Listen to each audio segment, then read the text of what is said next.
Saudi আরব থেকে jail খেটে দেশে আসেন সারওয়ার। ৩০ মার্চ রাত ৮:৩০টায় ফ্লাই দুবাই বিমানের একটি ফ্লাইটে হজরত শাহজালাল আন্তর্জাতিক বিমানবন্দরে নামেন। এরপর থেকে কোনো কথা বলছেন না তিনি, অস্বাভাবিক আচরণ করছেন। এসব দেখে ফ্লাইটে আসা অন্য প্রবাসী কর্মীরা সারওয়ারকে এয়ারপোর্ট আর্মড পুলিশ ব্যাটালিয়ন অফিসে দিয়ে যায়। জানা যায়, প্রায় মাসখানেক জেলে থাকার পর সৌদি আরব থেকে সারওয়ারকে দেশে ফেরত পাঠানো হয়। সৌদিতে সবকিছু ঠিকঠাক থাকলেও হজরত শাহজালাল আন্তর্জাতিক বিমানবন্দরে আসার পর বদলে যায় দৃশ্যপট।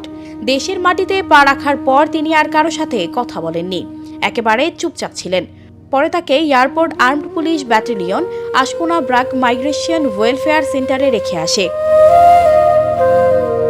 এই বিষয়ে BRAC migration welfare centre manager Al Amin Nayan প্রবাস খবরকে বলেন, তাদের কাছে সারওয়ারকে মানসিক ভারসাম্যহীন অবস্থায় শনিবার রাতে এয়ারপোর্ট আর্মড পুলিশ ব্যাটালিয়ন রেখে যায়।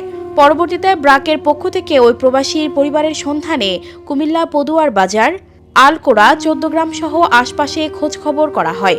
ইউনিয়ন পরিষদ চেয়ারম্যান সহ আশপাশের মানুষকে জানানো হয়। অবশেষে ৪ দিন পর তার পরিবারের খোঁজ মিলেছে।